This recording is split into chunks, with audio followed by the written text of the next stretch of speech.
Hello friends, I am your friend and the English expert, Mr. Pure PV. Today we are going to speak English with the help of the Marathi. So our today's subject is also the models. There are the different models in English language. So today we are going to learn the English with the help of those models. Here is the first model is also the can. या कॅनचा अर्थ मराठीमध्ये शकतो, शकते किंवा शकतात यासाठी आपण करू शकतो. फॉर एक्झाम्पल मी इंग्रजी बोलू शकतो. I can speak English. It means there is also a power. The next is also the may. या मेचा वापर या ठिकाणी कदाचित शकतो, शकते, शकतात हे सांगण्यासाठी किंवा हे दर्शवण्यासाठी केला जातो. It means the may shows the possibility. For example कदाचित मी कार चालवू शकतो हे आपण इंग्लिशमध्ये सांगताना I may drive the car. म्हणजे ह्या वाक्यामध्ये कदाचित या शब्दामुळे पॉसिबिलिटी या ठिकाणी दाखवलेली आहे किंवा दर्शवलेली आहे. The next is also the show, should. या शूडचा अर्थ पाहिजे, पाहिजे किंवा सल्ला घेणे किंवा देण्यासाठी आपण शूडचा वापर करू शकतो. फॉर एक्झाम्पल तुम्ही औषध घेतले पाहिजे.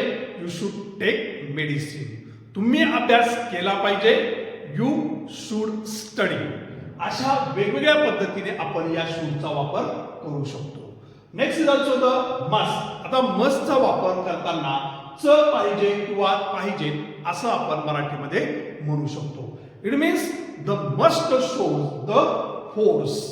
म्हणजे तुम्ही इंग्रजी शिकलीच पाहिजे. You must learn English.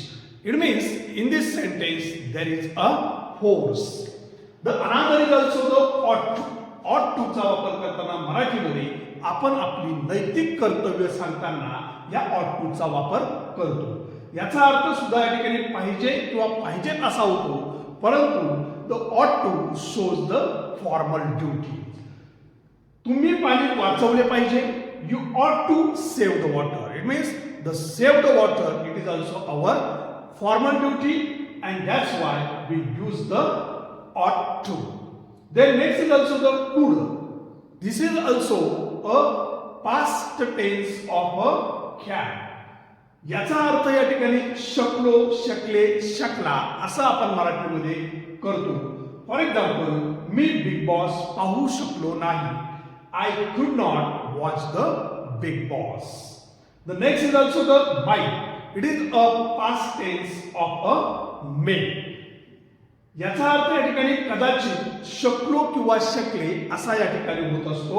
For example if I might drive the car. म्हणजे कदाचित मी कार चालवू शकलो असतो तर.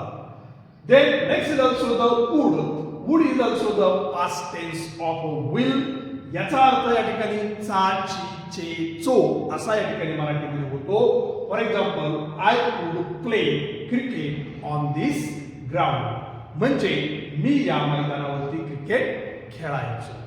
So friends, there are the lot of the models in English language and here today we focus on the some important models. So friends, if you like this video, don't forget to share your friends and don't forget to like and subscribe this video. Thank you.